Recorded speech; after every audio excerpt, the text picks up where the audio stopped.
नमस्कार, सनमार्ग लाइव में आपका स्वागत है। दिन भर की तमाम बड़ी खबरों के साथ मैं हूं खुशबू राय। बीजेपी के सदस्यता अभियान को आगे बढ़ाने के लिए रांची पहुंचे सदस्यता अभियान के राष्ट्रीय प्रभारी शिवराज सिंह चौहान का बीजेपी कार्यालय में नेताओं ने स्वागत किया।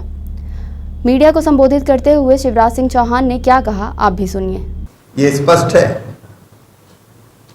वहां की सरकार बहुमत खो चुकी है।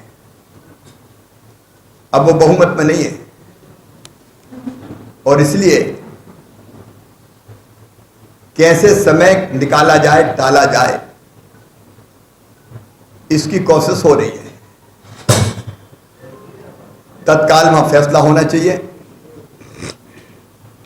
अब बहस में समय गंवाने का अर्थ नहीं है, लेकिन कर्नाटक में जो परिस्थिति पैदा हुई उसके लिए भी जिम्मेदार कांग्रेस है। एक तो ये गठबंधन ही कांग्रेस और देवेगौड़ा जी का ये सिद्धांतों का और विचारों का गठबंधन नहीं था, ये स्वार्थों का गठबंधन था। भारतीय जनता पार्टी को 104 सीटें मिली थी,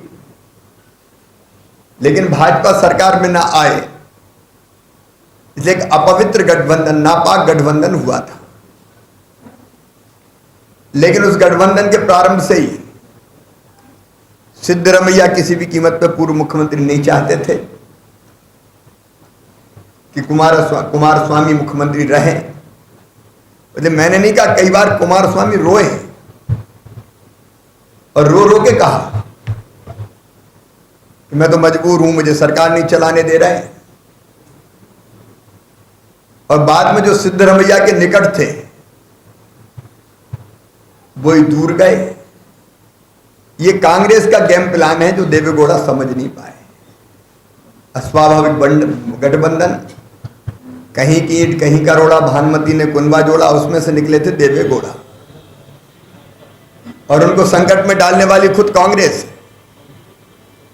कांग्रेस धोखेबाज पार्टी है, उसने कभी गठबंधन का धर्म नहीं निभाया। भाजपा के राष्ट्रीय अध्यक्ष शिवराज सिंह चौहान ने शुक्रवार को नगरी में 400 खिलाड़ियों को भाजपा की सदस्यता दिलाई।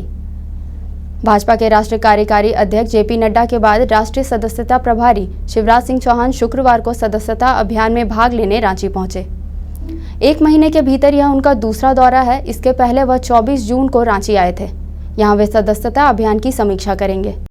22 जुलाई से शुरू होने वाले मानसून सत्र से पहले विधानसभा अध्यक्ष दिनेश उरांव ने सभी विभाग के अधिकारियों के साथ बैठक की, जिसमें मुख्य सचिव, डीजीपी सहित कई विभागों के सचिव और पुलिस अधिकारी मौजूद रहे। बैठक के बाद मुख्य सचिव ने मीडिया को संबोधित करते हुए क्या कहा, सुनिए। लोगों का उद्देश्य ये है, क्योंकि इस बार इलेक्शन ईयर भी है, तो इस बार हम लोग प्रयास करेंगे कि अधिकतम प्रश्नों को हम लोग ऑनलाइन करके भेजें और यथासंभव जल्दी से। विधानसभा चुनाव को लेकर महागठबंधन की डोर मजबूत करने की कवायद लगातार जारी है। जेएमएम के कार्यकारी अध्यक्ष हेमंत सोरेन ने 10 जुलाई को महागठबंधन की बैठक बुलाई थी, लेकिन उस बैठक के बाद भी यह तय नहीं हुआ कि कौन सी पार्टी कितने सीटों पर चुनाव लड़ेगी।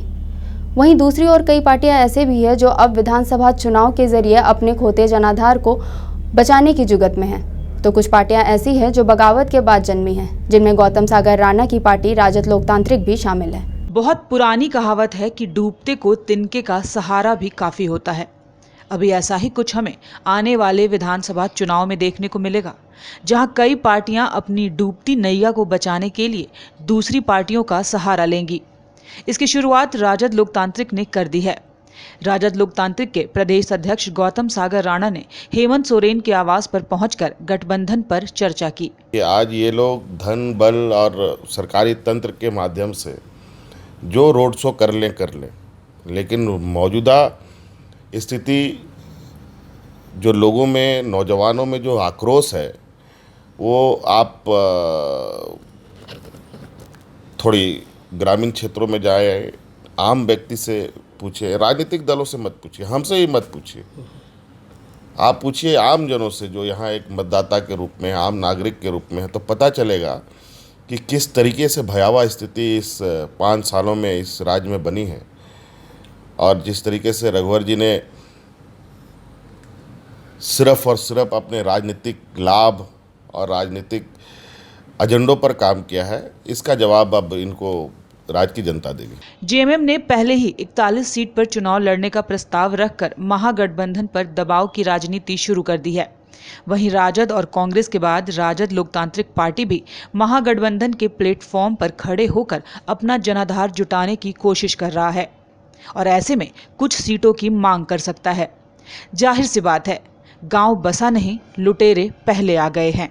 माननीय नेता हेमंत जी से हम लोग शिष्टाचारवश मिलने आए हैं। इनकी शुभकामना और आशीर्वाद हमारी पार्टी को चाहिए। झारखंड के राजनीतिक मैदान में बहुत प्रबलता से हम लोग हैं। हम लोगों के कार्यक्रम कई हुए और अभी विधानसभाओं का सम्मेलन और 8 तारीख को हमारा महाअधिवेशन है यहाँ। और हमने पहले भी कहा है कि नई पार्टी है तो 100 दिन का काम 100 घंटे में करना है। तो आज हम आए कि हम इस राज्य के जो नेता हैं इनसे मिलें और इनकी शुभकामना प्राप्त करें, इसी के लिए आए हैं। जिस तरह से महागठबंधन के अस्तित्व में आने से पहले ही पार्टियां अपनी डफली, अपना राग में जुट गई हैं, ऐसे में आगामी विधानसभा चुनाव में एनडीए वॉक ओवर की तरफ बढ़ती हुई दिख रही है। महागठबंधन की असली चुनौती आपसी सामंजस्य स्थापित करना है। विधानसभा चुनाव की तैयारियों में महागठबंधन एनडीए से बहुत पीछे छूट चुका है। सनमार्ग लाइव के लिए कौशल कुमार की रिपोर्ट। झारखंड में मॉब लिंचिंग की घटना ने पूरे देश को झकझोर कर रख दिया। पूरे देश में तबरेज की हत्या को लेकर लोगों में आक्रोश था। वहीं इस मामले को लेकर रांची के लोकतांत्रिक युवा जनता दल के नेताओं ने तबरेज अंसारी के परिवार और गांव वालों से मुलाकात कर घटना की जानकारी ली और भविष्य में ऐसी घटना फिर से ना हो, इसके लिए लोकतांत्रिक युवा जनता दल के नेताओं ने चिंता व्यक्त की। इसके साथ ही उन्होंने घटना की उच्च स्तरीय जांच की भी मांग की है। वहीं लोकतांत्रिक युवा जनता दल झारखंड की राज्यपाल द्रौपदी मुर्मू के नाम हस्ताक्षर अभियान की शुरुआत प्रदेश अध्यक्ष दशरथ राय की अध्यक्षता में करने जा रही है। हम एक न्यायिक जांच को मांगता है। अब पुलिस और एसआईटी टीम का जांच चल रहा हो। पता है कि 1 बजे पुलिस को इन्फॉर्मेशन मिला था इसी हमला पर। 6 बजे तक पुलिस लोग उधर नहीं आया। वही लोग पुलिस संघ परिवार और भाजपा और ये नफरत राजनीति लोगों पर बहुत डर है, वह डर है, इसलिए उधर नहीं पहुंच गया। 6 बजे के बाद उसको एक अस्पताल में लाया। अस्पताल लोग स्वास्थ्य विभाग कुछ नहीं किया, उससे रिमांड में जेल में भेजा। 4 दिनों के बाद दूसरे अस्पताल में लाया था। भाई डॉक्टर्स उसको मर गया यही डिक्लेयर किया था। आज के लिए बस इतना ही। दिन भर की तमाम बड़ी खबरों से अपडेट रहने के लिए सनमार्ग लाइव को सब्सक्राइब करें। नमस्कार।